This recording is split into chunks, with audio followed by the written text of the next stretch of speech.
Now the Three Martini Lunch with Greg Corombos and Jim Garrity. And welcome, everyone, to the Thursday edition of the Three Martini Lunch, along with Jim Garrity of National Review, who is also the author of The Weed Agency. I'm Greg Corombos of Radio America. Good, bad, and crazy martinis for you today, as usual. We start with good in the sense of the way it's being discussed, and that's the ongoing drama playing out, and troubling drama, quite frankly, in Ferguson, Missouri, which all started with the shooting death of what appears to be an unarmed black teenager over the weekend. Massive protests turned into looting and rioting, and the conduct of the Ferguson police has also come into question with the type of military machinery and weapons that they're using, their tactics towards members of the media, in addition to trying to keep the protesters under control. So major debate playing out pretty much in all circles, Jim, but certainly on the right. Normally, we'd gravitate towards the law and order perspective, but there's a lot of thoughtful criticism going on both sides of this debate as it plays out, and people in that part of the country obviously worry about how much this could get out of control. Events on the ground in Ferguson, Missouri are absolutely terrible and troubling and disturbing, and it's very understandable everyone would feel unsafe there. Having said that, I kind of am impressed at the caliber of debate that I guess I should say I'm seeing on conservative blogs. Twitter remains its usual food fight. But you're seeing folks like Mary Catherine Ham, all folks who I greatly respect a great deal. Mary Catherine Ham, Noah Rothman over at Hot Air, Leon Wolf over at Red State, R. Charlie Cook, and Kevin Williamson, all kind of pointing out that, look, we on the right traditionally have always believed in law and order, and I don't think you're seeing any broad-based demonization of police and recognizing that they have a really tough job. Having said that, we also believe in the Constitution, and we don't believe that your constitutional rights are malleable based on the mood of the cops around you. There's definitely, pretty indisputably, some very troubling behavior that's being caught on camera of these cops in this town of Ferguson. I think probably the most vivid example, I don't know if you've seen the chance to see the video yet so far, an Al Jazeera news team basically getting tear gassed. They're doing a live stand-up, and the tear gas gets shot at them, and then heavily armed SWAT cops come along and start destroying their equipment until they realize that another news crew is filming them. Now, I am sure the cops in Ferguson, Missouri have a very difficult job. They put their necks on the line trying to protect people, and I don't want to be seen as a knee-jerk critic of the cops. Having said that, I think Leon Wolf put it very well, and he says, look, part of the consequences of giving someone a badge and a gun and giving them the authority of the state is that we're entitled to expect they're going to respect the freedoms and constitutional rights of the citizenry, even when it is difficult or dangerous to do so. That's kind of right there in the job description. And you don't get to start tear gassing people and threatening people willy-nilly when the situation gets tense. In fact, the job is to keep a cool head when it does get very tense. Washington Post Wesley Lowery was arrested apparently last night. The police were clearing a McDonald's area. This has been caught on video. The Washington Post has objected to it, and there are a couple of things that are troubling about it. The officer refused to give his name. No charges were filed. The only alleged offense that you can describe there is failure to respond to a lawful order. Greg, you may remember some of this discussion coming back during that Harvard professor who was arrested by the cops up in Cambridge. The president famously declared that the police had acted stupidly, and we ended up having the officer, the professor, and Vice President Biden and the president having a beer summit on the White House grounds. I remember having a really passionate discussion with my friend Cam Edwards, and he's very much a conservative. I'm very much a conservative, but we very much came to a very different conclusions about at what point is an officer of the law allowed to arrest you? What qualifies as a crime? And I had very much taken the perspective that look, saying something a cop doesn't like isn't a crime. The First Amendment covers things that things that a cop might find offensive. And he's like, well, look, you're saying that it's legal to go up to a cop and start cursing at him? And I'm like, well, yes. I don't think a cop has a right to arrest you just because you're yelling, just because you're doing something he doesn't like. Now, at some point, does that reach the point of disturbing the peace? Yes, absolutely. There's always the claim, the alleged crime in circumstances like this is failing to follow a lawful order. Well, what do you define a lawful order here? And just because a cop tells you to do something Does common sense say it's a good idea to follow them? Yeah. If a cop tells me to get out of the way, do I get out of the way? Yeah. But the bar to arresting someone, I think, and somebody imprisoning you, detaining you, sending you down to the police station, even if you're later released, as Wesley Lowery was in Ferguson, Missouri last night, I want a fairly high bar before somebody slaps the handcuffs on you and takes you downtown. And there are other good conservatives who are going to see things a little bit differently.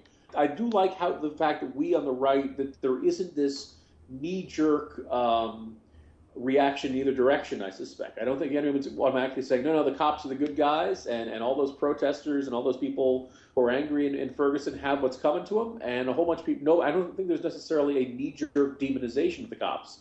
I'm glad this is all being caught on video, and we can evaluate for ourselves whether these cops are behaving appropriately. So undoubtedly it's a terrible situation, but I'm kind of impressed at how you can kind of see this kind of libertarian impulse of, wait a minute.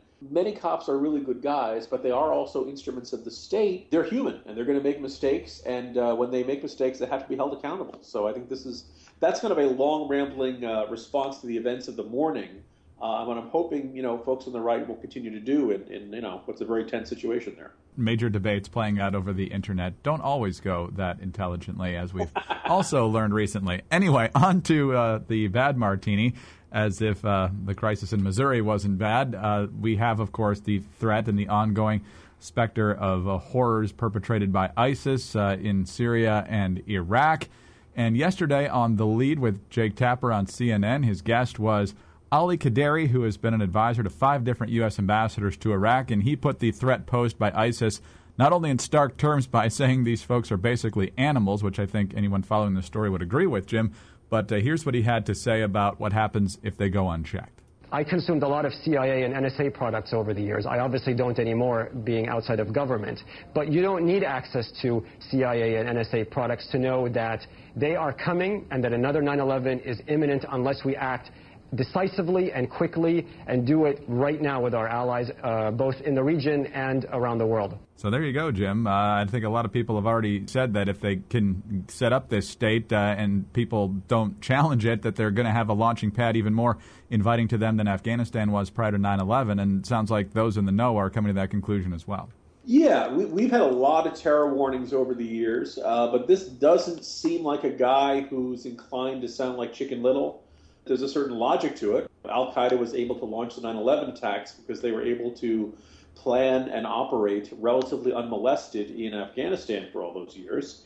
Right now, ISIS has a big chunk of territory, and other than some, occasional bombing runs we're making, and maybe the Peshmerga of the Kurds, and ironically Bashir Assad, and maybe whoever's left of the Iraqi military forces, But by and large, they control a lot of territory and they're able to do stuff. And they've openly said, they want to see the black flag of ISIS flying over the White House and things like that. So the idea that they would be planning attacks against Americans here at home and abroad doesn't seem all that hard to imagine. And if they're not being interdicted, if nobody's doing anything to stop them, it's probably just a matter of time before they succeed. So extremely ominous. God forbid, but maybe a month from now we look at this and say, God, this guy called it correctly.